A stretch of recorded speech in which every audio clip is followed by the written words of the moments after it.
여러분 안녕하세요. 오늘도 여러분과 함께 온라인으로 주일 예배를 드리게 되었습니다. 예배가 끝날 때까지 경건한 마음으로 참여해 주시기를 부탁을 드립니다.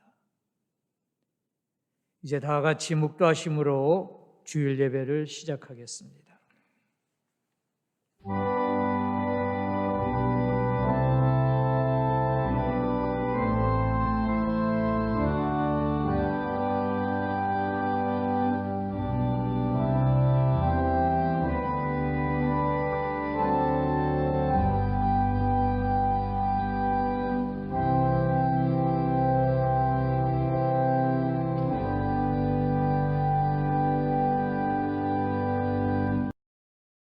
사랑해 주님, 이 시간 온라인 예배 참석한 주의 백성들의 마음을 주장하여 주시고 이 예배를 통하여 홀로 영광을 거두어 주시옵소서. 이 시간을 통하여 저희들의 마음과 영혼이 새롭게 변화되며 온 성도님들이 한 마음으로 연합할 수 있도록 은혜 나래어 주시옵소서. 예배를 통하여 나려주시는 말씀을 듣고 주님의 음성을 듣게 하시고 말씀대로 살기를 결심하는 결단의 시간이 되게 하여 주시옵소서. 예배의 모든 것을 주님께서 주관해 주시기를 바라오며 우리를 죄악에서 구원하신 예수님 이름으로 기도드렸습니다. 아멘. 찬송가 11장 우리 다 같이 부르겠습니다. 가사가 화면에 나오고 있습니다.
성시교독 1번입니다. 화면에 나오고 있습니다. 복 있는 사람은 악인들의 꾀를 따르지 아니하며 죄인들의 길에 서지 아니하며 오만한 자들의 자리에 앉지 아니하고 오직 여호와의 율법을 즐거워하여 그의 율법을 죄하고 묵상하는도다. 그는 시냇가에 심은 나무가 철을 따라 열매를 맺으며 그 잎사귀가 마르지 아니함 같으니 그가 하는 모든 일이 다 형통하리로다. 악인들은 그렇지 아니하며 오직 바람에 나는 겨와 같도다. 그러므로 악인들은 심판을 견디지 못하며 죄인들이 의인들의 모임에 들지 못하리로다. 무릇 의인들의 길은 여호와께서 인정하시나 악인들의 길은 망하리로다. 아멘. 이 시간에는 최성림 교수님 저희들을 대표해서 기도해 주시겠습니다. 기도드리겠습니다. 거룩하신 아버지 하나님, 온 땅에 생명이 있는 자마다 하나님의 은혜로 살게 하여 주심을 감사드립니다. 오늘 이 시간도 저희는 온라인 예배로 모입니다. 어디에 있던 날마다 우리와 동행하시며 은혜로 보호하여 주시고 오늘 이 시간 세종 예배로 불러주셔서 주님을 예배하게 하여 주심을 감사드립니다. 이 시간에 우리 마음을 정하게 하여 주시고 성령으로 충만하게 하여 주시옵소서. 마음의 미움과 교만을 다 내어버리고 감사와 사랑과 기쁨으로 충만하게 채워 주시옵소서. 세상의 즐거움을 구하고 눈에 보이는 것을 구하는 우리의 연약함을 도와주시옵소서.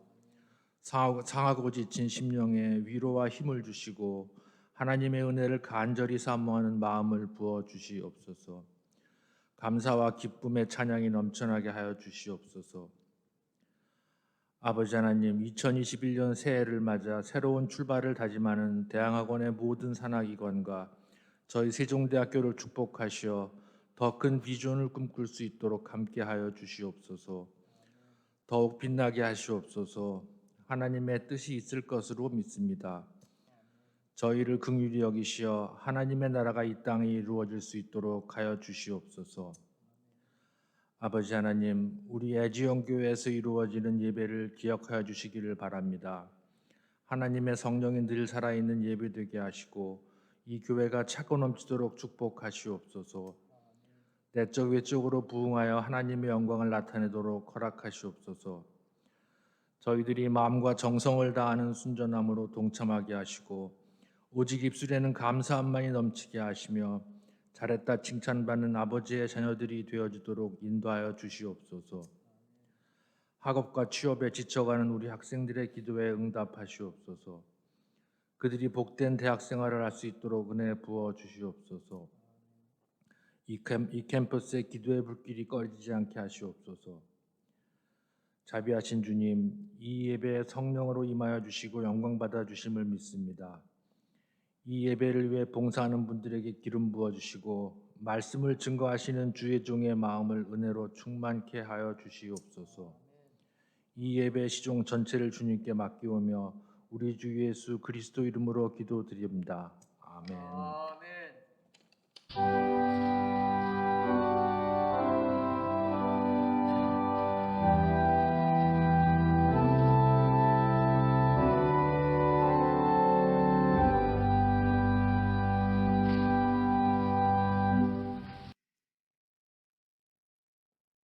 오늘의 말씀 출애굽기와 신명기 두 것이 되겠습니다. 제가 먼저 출애굽기 34장 14절 읽겠습니다. 화면에 나오고 있습니다. 한 절씩 나누어 교독하시겠습니다. 너는 다른 신에게 절하지 말라. 여호와는 질투라 이름하는 질투의 하나님이니라. 너희는 스스로 삼가 너희의 하나님 여호와께서 너희와 세우신 언약을 잊지 말고 내 하나님 여호와께서 금하신 어떤 형상의 우상도 조각하지 말라. 내 하나님 여호와는 소멸하는 불이시요 질투하시는 하나님이시니라. 내가 그 땅에서 아들을 낳고 손자를 얻으며 오래 살 때에 만일 스스로 부패하여 무슨 형상의 우상이든지 조각하여 내 하나님 여호와 앞에 악을 행함으로 그의 노를 일으키면 다 같이 읽겠습니다. 내가 오늘 천지를 불러 증거를 삼느니 너희가 요단을 건너가서 얻는 땅에서 속히 망할 것이라. 너희가 거기서 너희의 날이 길지 못하고 전멸될 것이니라. 아멘. 생명의 말씀입니다. 진리의 말씀입니다. 이 시간에는 하늘연성가대 대원들의 특별 찬양이 있겠습니다.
오늘은 본문을 가지고 나를 향한 하나님의 질투라는 제목으로 말씀을 드리겠습니다.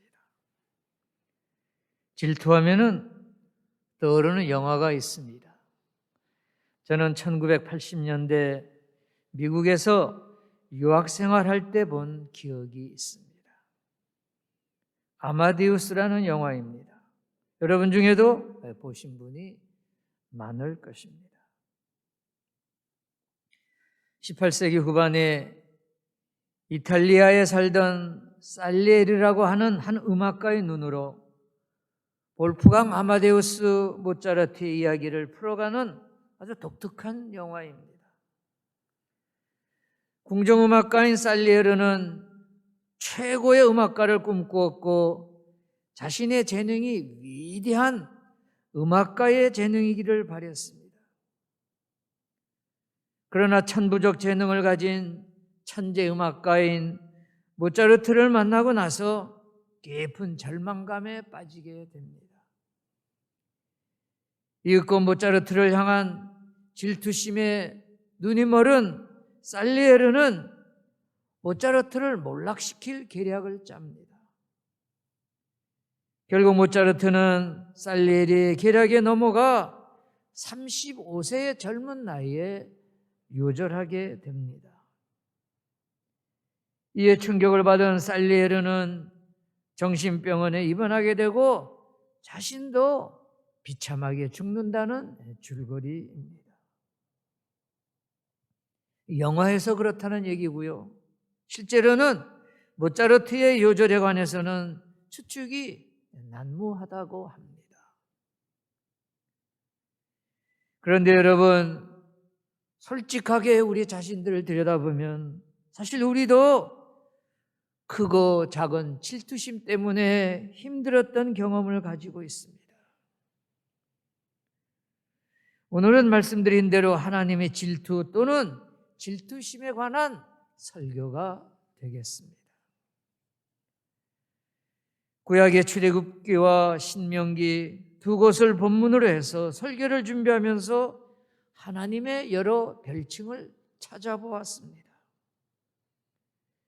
우리는 하나님의 별칭을 에베네셀, 임마누엘, 여호와 이레 대개 이 정도 알고 있습니다만 놀랍게도 하나님의 별칭이 20여 개가 있었습니다.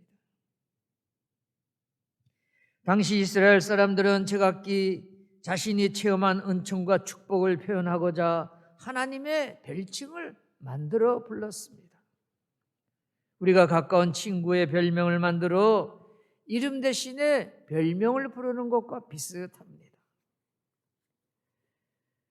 여호와께서 준비하신다는 뜻의 여호와 이레, 여호와께서 평화를 주신다는 여호와 샬롬, 여호와는 나의 깃발이라는 뜻의 여호와 니시 등등 해서 여호와가 붙는 별명들이 있습니다. 다른 하나는 엘, 즉 신이라는 이름이 붙는 하나님이라는 뜻의 엘로힘, 능력의 신이라는 엘샤다이, 감찰하시는 하나님이라는 뜻의 엘로이 등이 있습니다. 그런데 오늘 본문에는 아주 특별한 하나님의 별칭이 소개되고 있습니다. 엘 칸나입니다. 여기서 엘은 하나님, 칸나는 질투하는 이란 뜻을 가지고 있습니다. 그런데 이 이름은 다른 이름들과는 명확히 구별되고 있습니다. 일반 백성들이 지은 별명이 아니라 하나님께서 직접 지으시고 내주신 것이기 때문입니다. 그뿐 아니라 이 이름은 다른 별칭처럼 찬양이나 감사의 뜻이 있는 별칭이 아니라 오히려 수치스럽고 감추고 싶은 이름입니다. 엘칸나는 뜻이 하나님은 질투하시는 분 또는 하나님의 질투 이런 뜻이기 때문에 일반적으로 질투하면 떠오르는 이미지가 부정적인 의미가 강합니다. 질투의 화신이라는 용어가 있듯이 질투는 시기심, 증오, 심지어 적대감을 뜻하기도 합니다. 그리스의 신화를 비롯해서 많은 문학 작품에 빠지지 않는 중요한 요소입니다. 성경에서도 질투는 타락한 인간의 죄성에서 나오는 잘못된 욕망으로 묘사되고 있습니다. 창세기에 보면 인류 최초의 살인사건이 기록되어 있습니다. 가인이 동생 아벨을 죽인 사건입니다. 그런데 살인하게 된 동기가 질투심입니다. 하나님께서 동생 아벨의 제사는 받으시고 형인 가인의 제사는 받지 않으셨습니다. 이때 형 가인의 마음에 동생을 향한 질투가 일어났고 그 질투로 인한 분노를 다스리지 못해 질투의 대상인 동생을 죽이고 만 것입니다. 여러분, 우리는 모두 질투심 때문에 살인을 저지른 가인의 후예입니다. 또 구약의 사무엘상을 보면 다윗이 블레셋 군대를 무찌르고 돌아올 때 환영 행사에서 여인들이 춤을 추며 적장인 골리앗을 죽인 다윗을 향하여 사무엘상 18장 7절에서 이렇게 노래합니다. 사울이 죽인 자는 천천히요 다윗은 만만이로다. 다윗이 사울보다 전투에서 더 강하고 위대했다는 노래 가사입니다. 사울이 이 노래를 듣고 다윗을 향해 불일 듯 타오르는 질투심을 이기지 못하고 다윗을 죽이려고 벽에 세우고 창을 2번이나 던집니다. 그런데 하나님께서는 이와 같은 수치스러운 표현을 쓰시면서 엘칸나, 즉 질투하는 하나님이라 부르라고 하신 것입니다. 도대체 왜 부정적 의미로 이해할 수 있는 질투하는 하나님이라고 이름을 지으셨을까요? 왜 하나님은 스스로 나는 질투한다고 말씀하셨을까요? 그 배경과 이유를 찾아보면서 우리에게 주시는 2개의 메시지를 생각해 보겠습니다. 첫째로, 하나님의 질투는 우리를 사랑하시되 뜨겁게 사랑하고 계심을 말하고 있습니다. 하나님의 질투 또는 하나님은 질투하신다는 표현은 성경의 여러 곳에서 쉽게 발견됩니다. 오늘 본문인 출애굽기 34장 14절, 신명기 4장 24절을 비롯해서 성경의 여러 곳에서 찾아볼 수 있습니다. 그런데 여기서 우리가 생각해야 할 것은 하나님의 질투와 인간의 질투는 그 동기와 표현에 있어서 전혀 다르다는 것입니다. 인간의 질투란 자기가 소유 또는 독점할 수 없는 것에 대한 인간의 욕심의 표현이라 할 수 있습니다. 그러나 하나님은 질투하시면서도 여전히 하나님의 백성을 사랑하십니다. 때로는 마음에 안 들고 화가 나시지만은 우리를 향한 사랑에는 변함이 없으십니다. 우리를 강하게 사랑하시기 때문에 우리가 미워지는 것입니다. 하나님의 질투의 근거는 우리를 창조하시고 우리의 죄를 용서하시고 우리를 구원하신다는 사실에 근거하고 있습니다.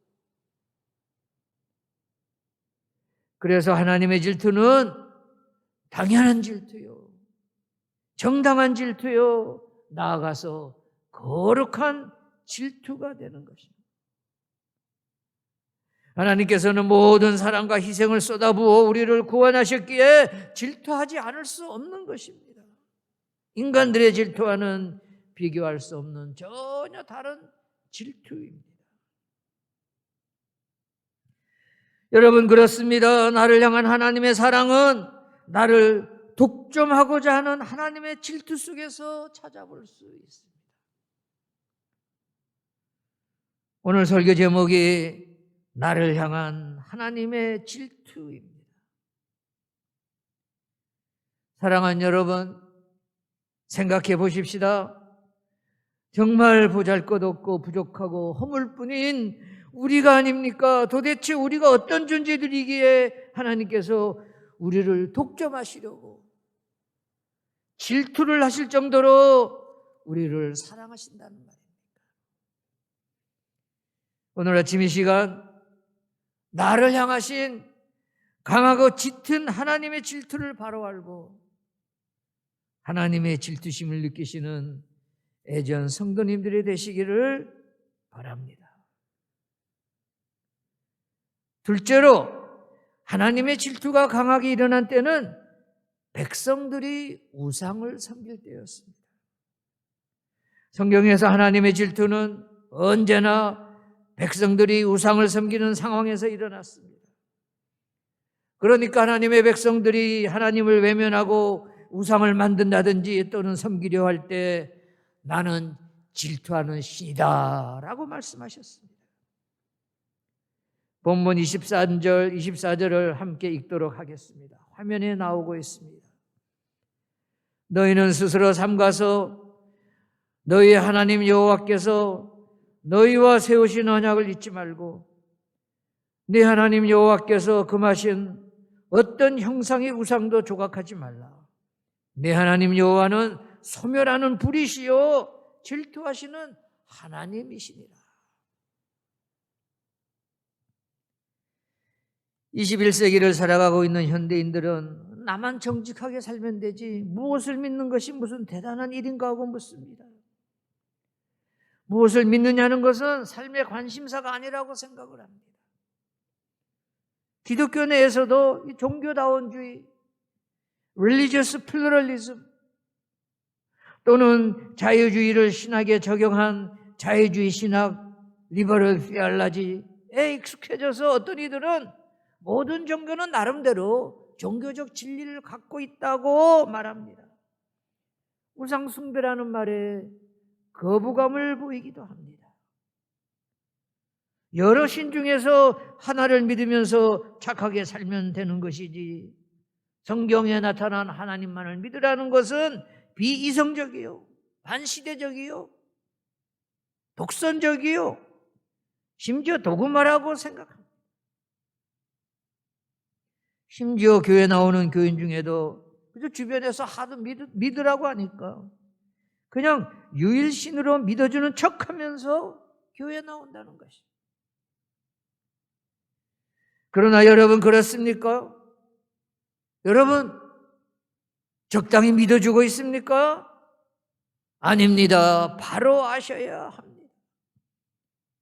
잘 들으시기 바랍니다.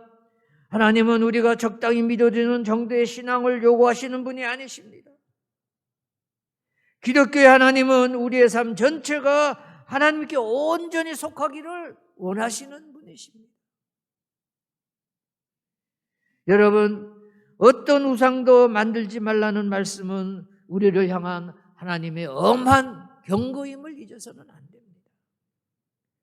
자신을 비교나 경쟁의 대상으로 허용하지 않으시는 하나님이 우리에게 내리신 절대적인 명령입니다. 출애굽기 24장에 보면은 하나님께서 시내산에서 이스라엘 백성과 언약을 맺으셨습니다. 하나님께서 이스라엘 백성과 결혼식을 하신 것입니다. 이때 하나님께서는 모세에게 백성 앞에서 언약서를 낭독하게 하시고 이스라엘 백성들에게 준비된 소의 피를 뿌리게 하시고 이를 언약의 피라고 부르셨습니다. 요즘 결혼식에 비유하면은 성혼 선언을 하시고 피로 결혼 서약을 하신 것입니다. 저럼 우리와 신랑 신부 즉 부부 관계에 있는 하나님께서 결혼 서약 같은 언약서 안에서 첫 번째로 언급하며 강조하신 것이 무엇입니까? 나 외에 다른 신을 섬기지 말라.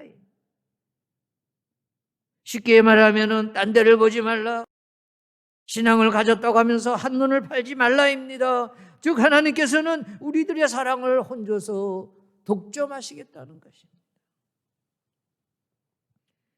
구약의 민수기에 보면 이스라엘 백성들이 가나안으로 행진을 하다가 모압 땅에 이르렀습니다.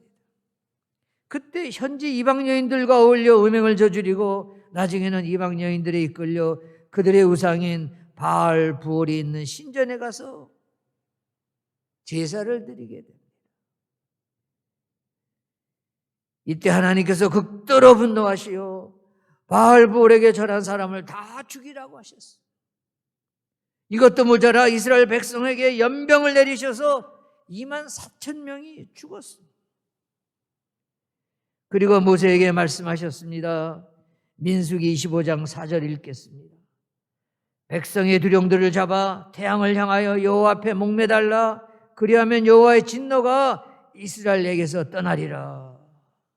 여러분, 이스라엘 백성들이 이방인들의 신을 예배하자 엘칸나의 신 하나님의 질투심이 폭발하게 된 것입니다.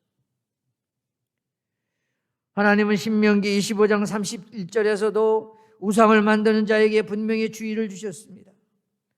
우상을 조각하고 예배하는 너희를 망하게 할 것이고 엄청난 불행이 다가올 것이라고 경고하였습니다. 그러나 여러분, 그렇다고 하나님의 질투는 우리를 망하게 하거나 불행하게 만들기 위한 시기심 때문이 아닙니다. 오히려 우리를 사랑하시는 질투요, 우리의 행복을 위한 질투입니다. 우리가 우상 때문에 불행을 겪지 않도록 하려는 하나님의 사랑이 질투의 모습으로 나타난 것입니다. 신명기에서 계속 반복되고 있는 말씀은 온 마음과 온 영혼을 향하여 하나님을 찾고 구하지 않으면 우상을 섬기게 될 것이며 우상으로 인하여 망하게 될 것이라는 것입니다. 그렇습니다, 여러분. 우상을 섬기는 길은 망하는 길이요, 반대로 온 마음을 향하여 하나님을 찾는 길은 복된 길이 되는 것입니다.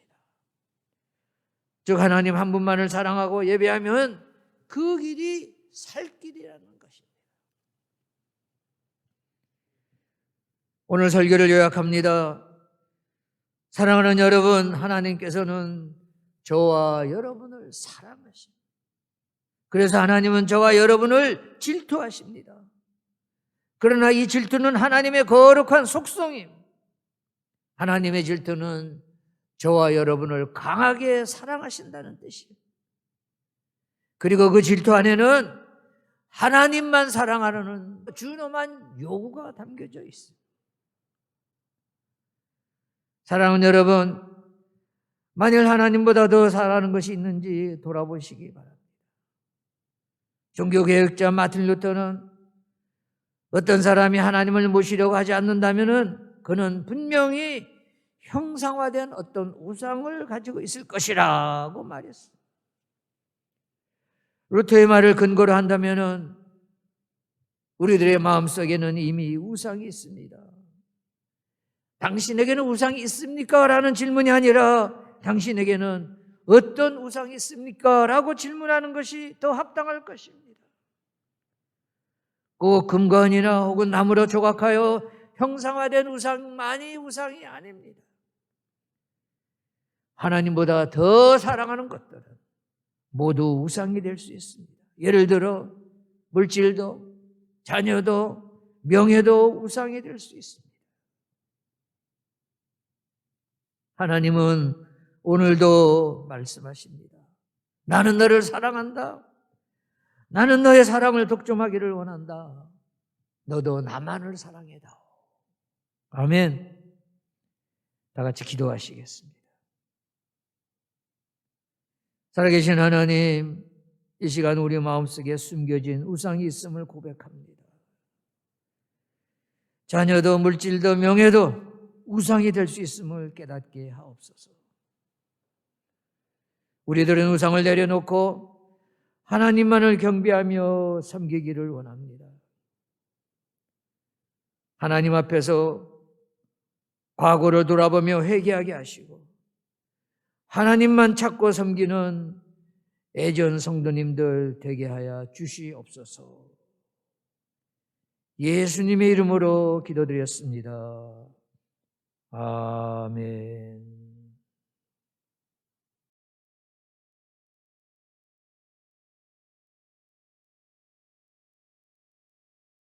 환영 및 광고의 시간입니다.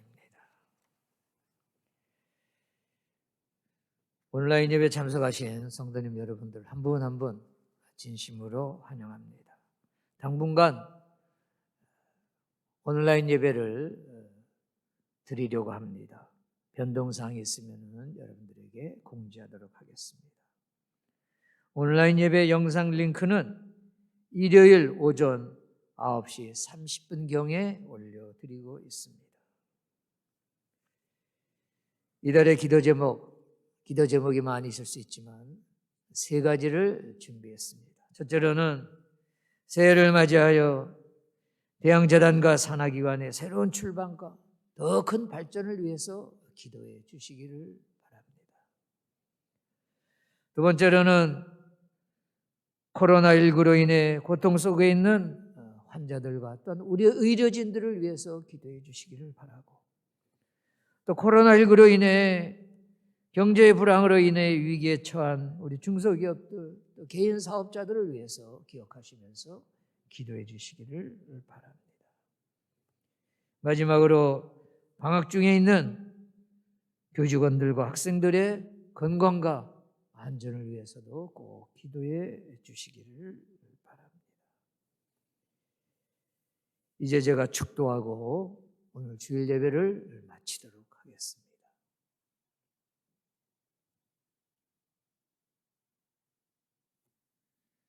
이제는 성부, 성자, 성령님의 감화감동 위로 축복하시니 오늘 들려주신 말씀을 통하여 마음속에 우상을 내려놓고 하나님만을 경배하며 섬기기로 강하게 다짐하는 사랑하는 주의 백성들, 저들의 가정과 저들의 바램과 모든 기도 제목과 또한 저희들이 소속되어 섬기는 애지연교회와 재단 내 모든 기관과 소속된 세정인들 위해 또한 나가서 우리의 조국 삼천리반도 금수강산 대한민국 위해 지금으로부터 세상 끝날까지 늘 함께하여 주시옵기를 간절히 축원하옵나이다.